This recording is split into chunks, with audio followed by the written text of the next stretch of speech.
մեր ուժը միշտ եղել է այս առումով փաստերը հստակ ամրագրելը եւ աշխարհին ներկայացնելը Արցախի հարցը ընդհանրապես Հայաստանի քաղաքական իշխանությունը իր օրակարգից ընդհանրապես դուրս է հանել ոգին իմ կարծիքով չի կոտրվել դեպի պատմական նշանակության կոպիտ սխալների հանցանքների պատճառով մենք ցավոք սրտի եկանք հանգեցինք այս վիճակի մենք չպետք է թույլ տանք որ Ադրբեջանը մաքրվի իր հանցագործություններից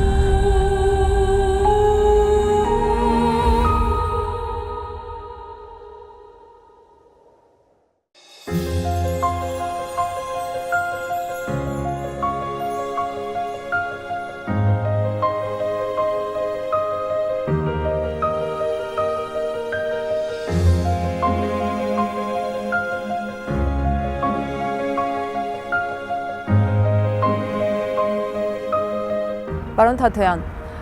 ձեզ հետ Արցախում պիտի հանդիպեինք ու այլ թեմայով պիտի խոսեինք։ Հիմա Արցախից հեռու ենք ու Արցախի կորստից պիտի խոսենք, շատ խնդիրներից պիտի խոսենք։ Մինչև բլոկադան պլանավորել էիք Արցախ գալ։ Ինչ նպատակով, պարզապես աջակցելու արցախցիներին, թե աշխատանքային այցով։ Ես Արցախ այցելեցի 44 օրյա պատերազմից անմիջապես հետո եւ դրան հաջորդող ժամանակաշրջանում էլի եղա մի քանի անգամ Արցախում մեր սփյուռքահայ գործընկերների հետ եղանք եւ հերթական այցերից մեկը պլանավորել էինք իրականացնել 2022 թվականի դեկտեմբերի 10-ին, որը մարդու իրավունքների օրն էր։ Օրը պատահական չէր ընտրված եւ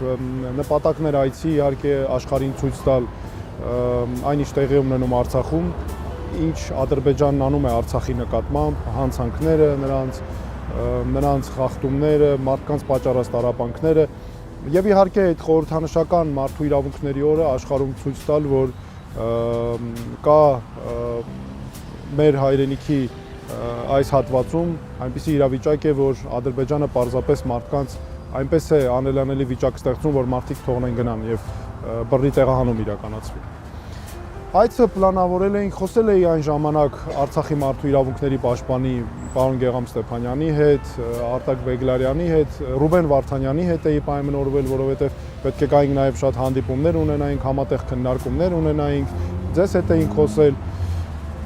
Եվ չստացվեց այդ այցը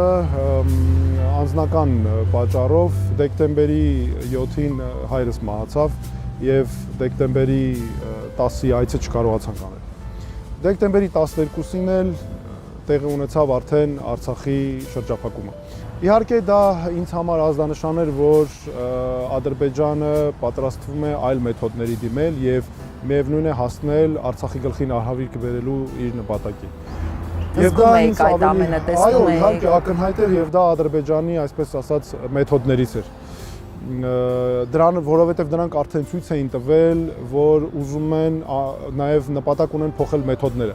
Այսինքն կրակոցներից, հարձակումներից զինված եւ այլն հանցնել այլ մեթոդների, որոնք նույնպես մարդկանց մղելու էին դուրս գնալ։ Եվ բոլորս ենք հիշում Խրամորթի մի շարք այլ գյուղերու հարևանությամբ, երբ ադրբեջանական զինծառայողները բերում էին մեծ հատուկ սարքեր էին տեղադրում եւ նրանցից մարդկանց բարձրախոսներ, մարդկանց ահաբեկում էին, որ դուք պետք է լքեք, հակառակ դեպքում եւ սպառնում էին սպանել եւ այլն։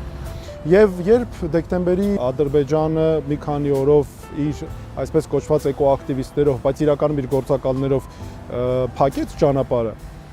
ես դրանից հատկապես հետո մենք որոշեցինք գալ Արցախ,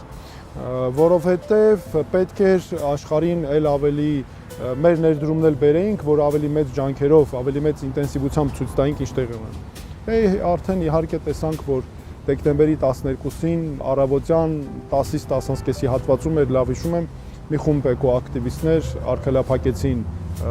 կյանքի ճանապարհը, ինչպես ասում էինք, եւ դա ցավոք սրտի սկիզբ դրեց արհավիրքին, այսպես ասած, որ հետո Ադրբեջանը իր բոլոր մեթոդներով, հանցանքներով, ցինիկ գործունեությամբ,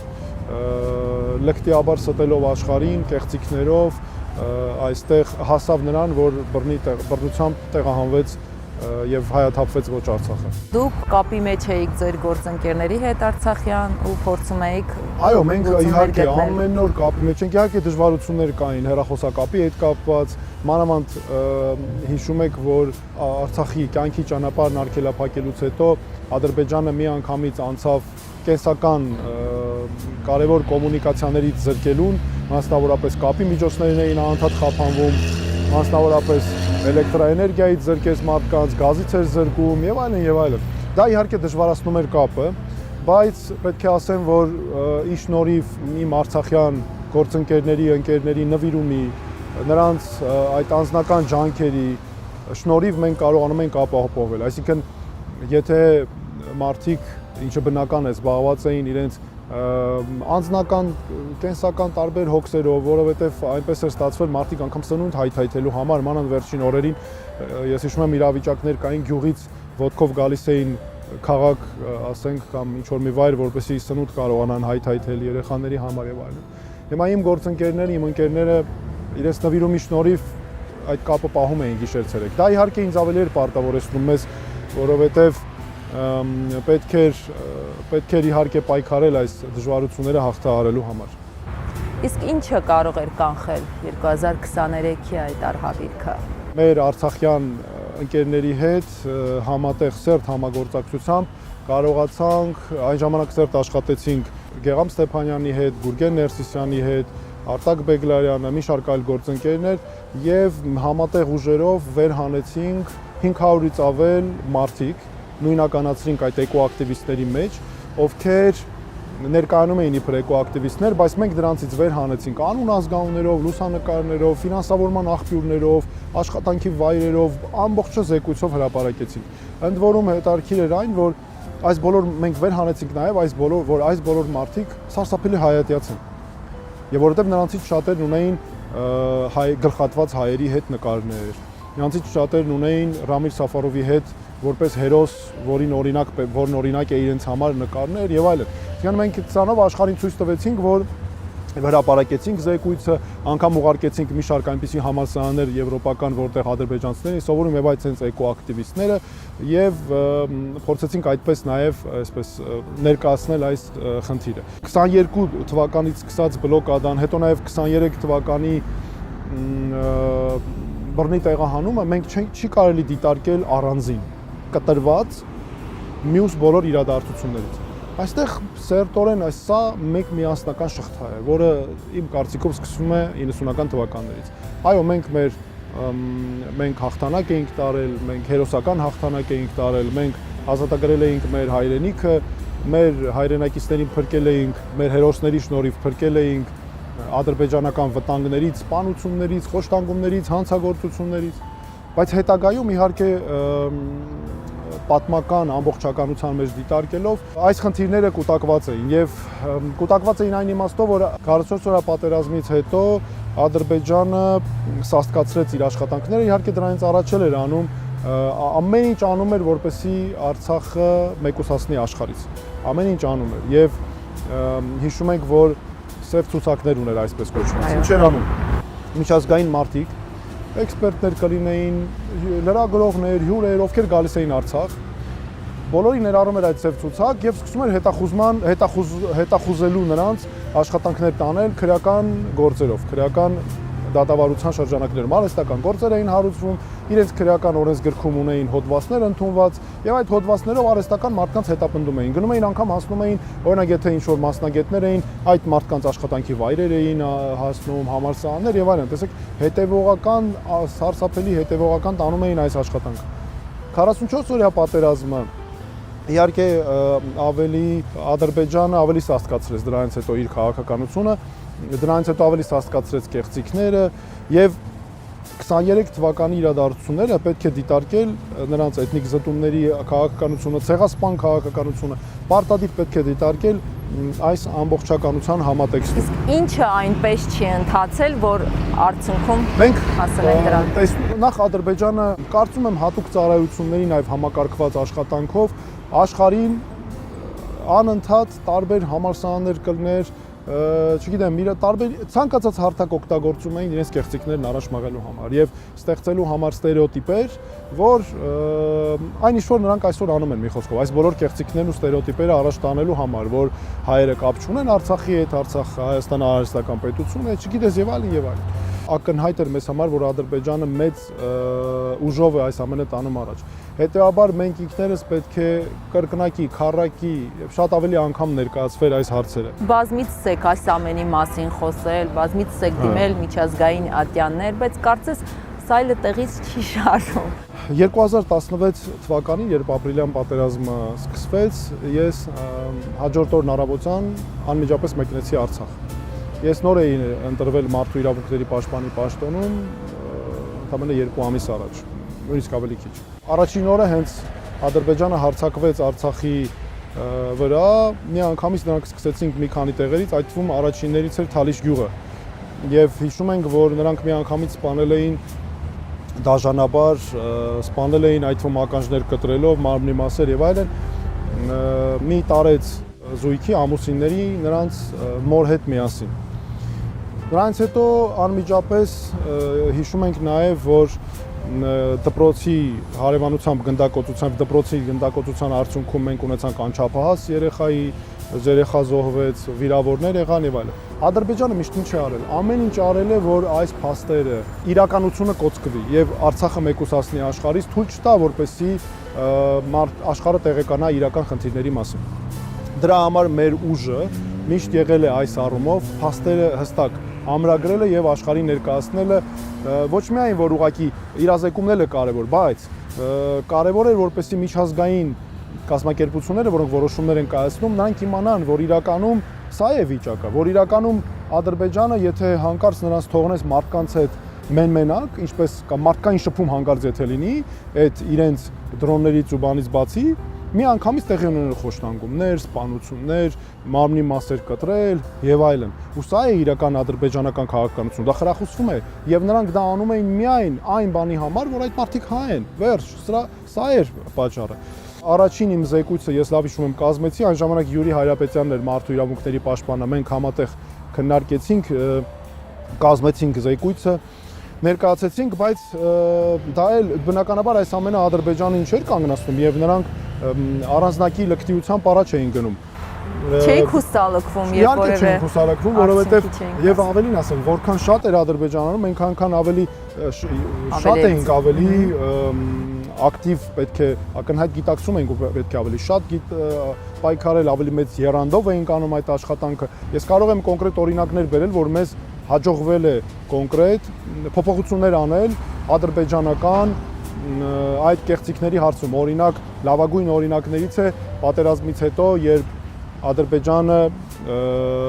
նաև ներխուժումներ էր արել Հայաստանի Հանրապետության տարածք, Արցախի հետ կապված, երբ մեր միջազգային մի շարք գործընկերներ, այդ թվում ԵԽԽՎ-ի բանաձև գոյություն ունի, որտեղ նշված է հատուկ անվտանգության գոտի ստեղծելու անհրաժեշտությունը։ Մենք դա հետագայում այն ժամանակ Արցախի մարդու իրավունքների պաշտպան Արտակ Բեգլարյանի հետագայում Գեգամ Ստեփանյանի հետ մենք մտածել էինք, որ այս ամենը պետք է նաև պրոյեկտել Արցախի վրա, որ միջազգային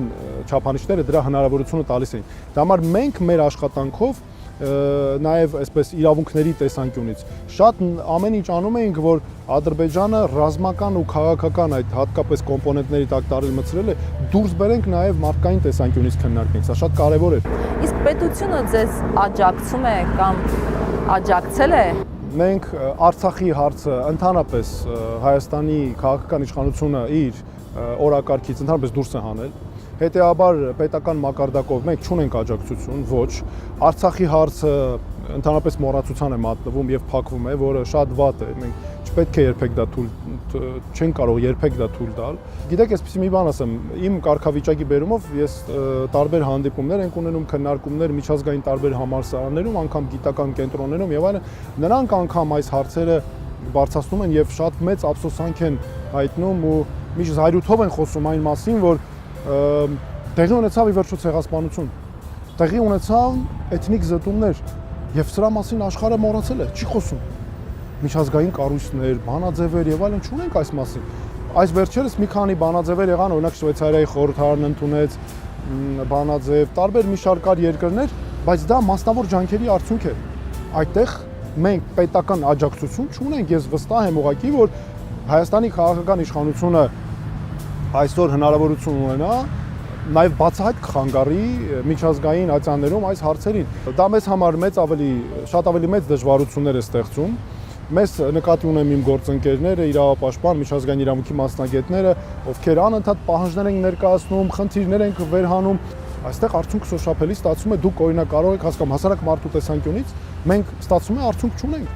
Ինչու չունենք քաղաքացու տեսանկյունից։ Որովհետև նաև միասնականություն չկա, որովհետև պետությունը բարձրագույն քաղաքական իշխանությունը սա ոչ միայն չի դիտարկում որպես իր առաջնահերթություն, այլ սա նաև դիտարկում է որպես խոչընդոտ իր քաղաքականության համար, իսկ սա սկզբունքային սխալ է, որովհետև այս ամենը նույն սկզբունքներով հիմա Ադրբեջանը աշխատում է Հայաստանի դեմ։ Արցախի հարցը ավարտեցին, հիմա անցել են Հայաստանին։ Այս նույն հարցերը, ինչ որ հիմա Հայաստանի նկատմամբ կատարվում է, նույն հարցերը նույն ձևով նրանք արել են Արցախի նկատմամբ։ Այսինքն այստեղ մենք պետք է նկատի ունենանք, որ խոսքը վերաբերում է ոչ թե Արցախի նկատմամբ մեկուսացած առանձին վերցրած ադրբեջանական քաղաքականությանը, այլ սա հակահայկական քաղաքականություն է, հայկականության դեմ քաղաքականություն է, որովհետև տեսեք նրանք ինչ են ասում, Ադրբեջանի թիրախներից են այսօր նաև գլխավոր թիրախներից է Սփյուռքը, հայկական Սփյուռքը, Ադրբեջանի նախագահի խոսքերն են, չէ՞ որ ակնհայտ նա հայտարարում է, որ իրենց գլխավոր նպատակներից է պարակտել, թշնամանք մտցնել եւ թույլ չտալ, որ Հայաստանը, ինչպես նա է ասում, թունավորվի Սփյուռքի կողմից կամ Սփյուռքը թունավորի Հայաստանը։ Եվ սա մենք պետք է հաշվի առնենք եւ այս պարակտումը այսօրվա ցավոք սրտի որ կա ադրբեջանական քաղաքականության նաեւ գլխավոր ուղղություններից է պետք է ասել։ Նրանց ձեռնտու գլխավոր ուղղություններից է։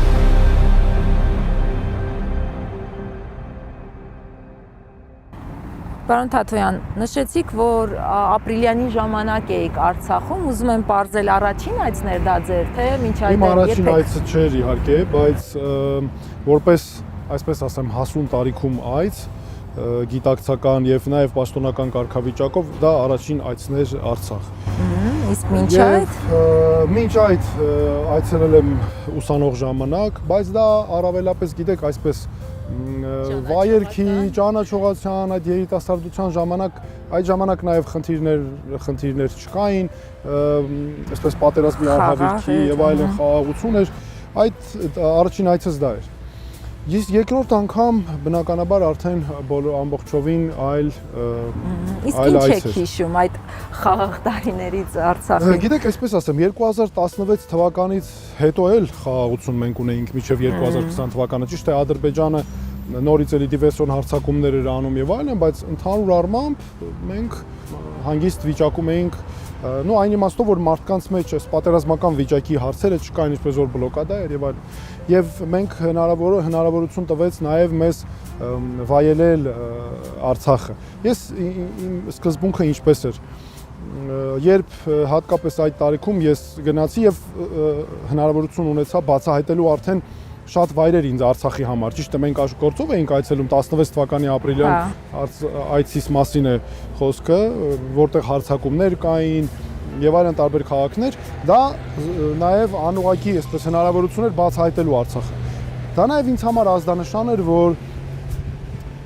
Արցախը, մեր հայրենիքը նաեւ պետք է որքան հնարավոր է շատ մարդ ճանաչի։ Եվ դրանից հետո մենք սկսեցինք ինտենսիվացնել այցերը Արցախ ու նաև ամեն անգամ մեր աշխատակազմից որքան հնարավոր է շատ մարդ էինք, շատ մարդ էի տանում, այսպես ասեմ, կամ մեր գործընկերների որքան հնարավոր է շատ հոգով էին գնում եւ ամեն գնալուց անպայման մի վայր այցելում էինք, օրինակ Գանձասար, չգիտեմ, Վանք գյուղ, որը էլի այդ հատվածում է եւ այլն տարբեր տեղեր։ Կա հոգի հարազատ մի վայր։ Տիգրանակերտը եւ այլն, որ նաև մեր գործընկերներն կարողանան, որտեվ երիտասարդներ էին նաև շատերը, որ կարողանան ճանաչել Արցախը։ Շատերը առաջին անգամ էին լինում Արցախում եւ ձեզ ասեմ, որ դա աշխատում էր, որովհետեւ դրանից հետո ավելի էին կապվում Արցախին, օրինակ հանդիպումներ էինք ունենում երիտասարդների հետ համալսարանում եւ այլն, դա էլ հնարավորություն էր տալիս կոնտակտներ ստեղծել, ունենալ ընկերներ եւ անձնական կապվածությունն ի վերջո շատ ավելի կարեւոր էր։ Օրինակ շատերն ասում են, որ ավելի լավ է չտեսնեինք, որ կորուստը այսքան ծանր չտանենք։ Ես համաձայն չեմ իհարկե, այո, ասում են, ես էլ եմ լսել, ընկերներ ունեմ մի շարք, որոնք այդպես են ասում, որ մենք ավելի լավ վիճակում ենք հոգեբանական, որովհետև չենք տեսել։ Ես կարծում եմ, որ դա այդպես չէ։ Ես կարծում եմ, որ անհրաժեշտ էր անպայման Արցախը տեսնել, բացահայտել, ոչ միայն որ տեսնել, գիտեք, երբ ասենք օրինակ գնում ես որևէ վայր եւ Արցախում եւ հինավուրց հազարամյակների պատմություն ունեցող, հարյուրամյակների պատմություն ունեցող հուշարձաններ ես հանդիպում, եկեղեցիները մեր, դու հասկանում ես որքան զորեղ է մշակույթը, պատմությունը եւ նաեւ հպարտություն ես ապրում, որ մեջդ լցվում է այդ հիացմունքի զգացումը մեր պատմության նկատմամբ, մեր նախնիների նկատմամբ, որ ինչպես են կարողացել անգամ դժվարամատչելի վայրերում, մեծ բարձր լեռների վրա, սարերի վրա եւ այլն ստեղծել այսքան գեղեցիկ մշակութային օջախներ, կոթողներ, դա բնականաբար անչափ կարեւոր էր։ Եվ ես ասեմ, որ սա նաեւ ավելի էր մղում դեպի այսպես պայքարը, ավելի առաջ էր տանում, որովհետեւ հնարավորություն ենք ստանում արդեն ավելի վստահ ես խոսում, գիտեք, աշխարհում էլ երբ խոսում ես, սա Արցախը հայկական է, որ այս ամենը հայկական է, որ Ադրբեջանը այս վայրագություններն անում է միայն նրա համար, որ մենք հայեր ենք եւ այլն, դա շատ ավելի վստահություն է տալիս։ Եվ ի վերջո այդ հրաշքը չէր կարելի չտեսնել։ Ցավում եմ, որ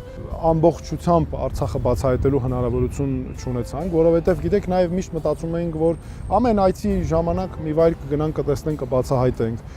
Մեր սփյուռքահայ ընկերների հետ միասին էինք գնում, ում հետ որ հիմա շատ ենք աշխատում, Կարո Ղազարյանը, Գառնիկ Երկոնյանը մեր թիմի անդամներ են, մենք համատեղ ենք շատ այցեր արել ու հիմա երբ խոսում ենք հաճախ ընկերներով, ասում ենք թե ով կմտածեր, որ հանգարց կարող է, երբեք չենք պատկերացնի, որ կարող է նման բան տեղի ունենալ, որ մեր պատմության ընթացքը այսպես փոխվի։ Սա ինչու է սա պատմական իրադարձություն վատ իմաստով հայ ժողովրդի համար այս պահին ամեն դեպքում, որովհետև մեր հարյուրամյակների պատմության ընթացքը, կարելի ասել,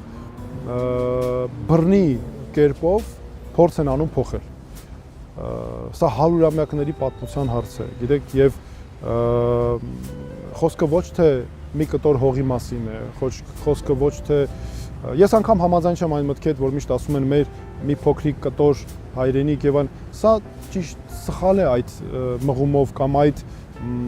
անգամ այդ զգացումը մեջը դնելով խոսելը, որովհետեւ խոսքը վերաբերում է հզոր քաղաքակրթության, խոսքը վերաբերում է մեծ հայրենիքի, այո, ֆիզիկապես միգուցե զուտ տարածքի առումով վերցած մեծ չէ, բայց ես ճիշտ չեմ համարում այդ տեսանկյունից գնահատելը, որովհետև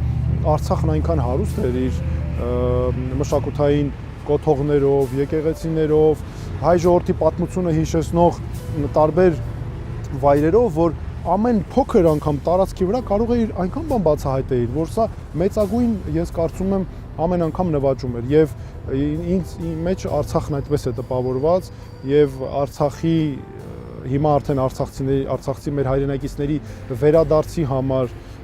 երբ օրինակ մեր հայրենակիցները կան, որ մեզ են անհատապես դիմում, իսկապես բարձրացնում են վերադարձի հետ կապված հարցեր, մարդիկ ուզում են ի վերջո այնտեղ գերեզմաններ են թողնված, այնտեղ մանկություն է անցկացվել, այնտեղ պապերն են իրենց եղել եւ այլն։ Հիմա ես շատ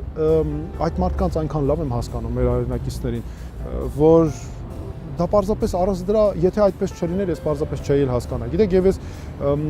հետաքրքիր մի դրվագ պատմեմ, որը վկայում է Արցախցու այդ ոգու հայի ոգու պայքարելու ոգու մասին, նաև այն մասին, որ ի վերջո այս հարյուրամյակներով լինելով Արցախում անընդհատ բախվելով թշնամական սպառնալիքների, ինչպես է ոգի ձևավորվել պատմության այս պատմության միջոցով, այսպես ասած։ Մենք հաճախ ենք վերադառնում 90-ականներ, ապրիլյան, որ այն ժամանակ պայքարի ոգին ուրիշ էր։ Այո, այն ժամանակ պայքարի ոգին ուրիշ էր եւ ես օրինակ ինքս այդ ամենին ծանոթանում եմ տեսանյութերից եւ այլն, որտեղ փոքր եմ եղել, բայց հիմա իմ փորձից եմ ուզում պատմել 2016 թվականի ապրիլյան պատերազմի ժամանակ, երբ մեկնեցինք Արցախ, շատ լավ հիշում եմ այդ օրերին Արցախի գլխավոր դատախազի հետ հենց այդ պահին հանդիպման էինք եւ քննարկում էինք նաեւ իրավապահ մարմինների աջակցությամբ, փաստաբանների աջակցությամբ եւ այլն մեզ որ կարողանանք տվյալներ ձեռք բերենք Եվ մի քանի մեր գործընկերներից եւ մենք էլ նույնպես բաժանվել էինք եւ մեր տարբեր արցախցի հայրենակիցների տներ էինք այցելում, այն տներ, որոնք վնասվել էին ադրբեջանական հրետակոծությունների, կրակոցների տարբեր արդյունքում եւ պետք է մենք փաստեր հավաքագրեինք, այսինքն հայտարարություններ, ինչ որ կասեն մարդիկ եւ այլն, ինչպես է տեղի ունեցել, ու նաեւ իհարկե այնինչ կա օբյեկտիվորեն մարդիկ ասեն, որ հանցանքներ են տեղի ունենում, որ փաստերը որոնք են եւ այլն։ Ուրեմն հետարքիր էր, որ մի քանի տեղ ինձ մի քանի մեր արցախցիներ ուղղակի ասացին, որ գիտեք ինչ կա, մենք չենք պատրաստվում այդ ադրբեջանական, նախ մենք չենք վախենում նրանցից եւ մենք չենք պատրաստվում հիմա ոչ մի բողոք ներկայացնել, այն իմաստով, որ դրանք ով են, որ մի հատ էլ մենք վախենանք, մտածենք, այսպես էր, որ մի հատ մենք բողոք ներկայացնենք, դուք տանեք աշխարհին ցույց տաք, այդ աշխարհի մարդիկ էլ մտածեն, որ այս արցախցիները վախեցել են Ադրբեջանի իշխանությունից կամ զինվորականներից։ Ակնհայտ ասում են ոչ, մենք չենք, մի քանի տեղ ուղղակի ասացին, մենք չենք պատրաստվում, դրանք ով են, որ մի հատ էլ դրանց դեմ բողոք ենք։ Հակառակը մենք ենք ամբողջ կյանքում դրանց ճնշած պահել ու հիմա մենք ինչ որ մեկը մտածի, որ դրանք են մեզ ճնշել, ինձ համար դա շատ, գիտեք, ոչ թե սովորական մարդու խոսքեր էին, այլ դա արցախցու հայի ոգին իրական ցույց տվող խոսքեր էին եւ այս բառերը միջև հիմա իմ մեջ են, որ այսինքն մարդը այն աստիճան համոզված է իր հաղթանակի մեջ, այն աստիճան ուժեղ է, որ ասում է հանգարց դրսում կմտածեն, կասեն այս արցախցիները ոնց են վախեցել ադրբեջանցիներից եւ ասում են դե այդ ով են որ այդ ադրբեջանցիները որ մեզ կարողանան ճնշել։ Սա ինձ համար մի դրվագ է, օրինակ այս եւ դա քաղաքացիական անձ էր ասում։ Սովորական գյուղում մարդ, պապիկ, ով հողամաս էր մշակում։ Կարող ես մտածել դա ինչ որ զինվորական է, չգիտեմ, այնտեղ կռվող է եւ այլն, չէ, մարդը գյուղացի մարդ, բայց այսպեսի ոգի ունի։ Հիմա տեսեք իմ համար օրինակ Արցախցու հայի իրական կերպարը նաեւ սա է։ Հիմա գտնում եք, որ դրանից հետո այդ ոգին կոտրեցին, թե ոգին իմ կարծիքով չի կոտրվել։ Իմ կարծիքով պարզապես ցավոք սրտի պայմաններն են այնպես, որ այդ մարդկանց էլ հնարավորություն չտրվեց ցույց տալու կամ դրսևորվելու այսպես այդ ոգին որպեսի դրսևորվի։ Ինչ էր որ կար կոպիտ սխալների, շատ կոպիտ սխալների, պատմական նշանակության կոպիտ սխալների, հանցանքների պատճառով մենք ցավոք սրտի եկանք հանգեցինք այս վիճակի։ Իսկ հավանական համարում է Արման Թաթոյանը Արցախ վերադարձը եւ ինչ պայմաններով է դա հնարավոր։ Մենք գիտեք այստեղ դուք հետարքիր ձևակերպեցիք, հավանական համարում եք թե չէ։ Ես կարծում եմ մենք պետք է ամեն ինչ անենք դրա համար։ Եթե մենք ոչ մի բան չանենք, նստենք ուղակի սպասենք կամ չգիտեմ ինչ որ բանի հույսեր ունենանք, դա չի ստացվելու։ Միանշանակ է։ Եվ այստեղ դրա համար մենք չպետք է խոսենք հավանականությունից։ Մենք պետք է խոսենք, որ նրա մասին, որ մենք պետք է անենք եւ մեր մոտ դա պետք է ստացվի։ Այդ ամենի արդյունքում։ Հիմա դուք ընդգրկված եք արցախցիների վերադարձի այդ արցախցիների հայրենիք վերադարձի հարցերը, այո, նաև իմ աշխատանքի կարևոր ուղղություններից են այսօր։ Մեր կազմակերպության, մեր գործընկերների մենք լայնորեն եւ շատ սերտ համագործակցում ենք Արցախ վերադարձի հարցերով զբաղվող հատուկ հանձնախմբի հետ, հանձնախմբի անդամների հետ, անդադ կապի մեջ են քննարկումներ եւ այլն, ներկայացում ենք նաեւ միջազգային զեկույցներով, տարբեր պահանջներով, հայտարարություններով եւ այլն, ամեն ինչ անում ենք, որպեսզի նպաստենք դրան։ Այսօր մենք նաեւ կանգնած ենք այն շեմին, որ այս պատմական հարցերի, կարևոր պատմական նշանակության հարցերի լուծումները նաեւ այս փուլում են։ Գիտեք, որովհետև եթե մենք այս վերադարձի հարցերն այնպեսին են, եթե դու թողնում ես ճիշտ է ինքը վաղեմության ժամկետ չունի, որովհետև այն հանցանքը նաև, որի արդյունքում բռնի տեղահանումը տեղի ունեցած, այսինքն ցեղասպան այդ հանցագործությունները, ցեղասպանության այդ հանցագործությունը, էթնիկ զտումները եւ այլն, դրանք իրենցով ժամկետ չունեն, բայց նաև վերադարձի իրավունքը նույնպես ժամկետ չունի իրացման առումով, եւ հետեւաբար մենք չպետք է թողնենք, որ այդպես անցնի ու ավելին, մենք որքան շատ ենք այստեղ թողնում, որ անցնի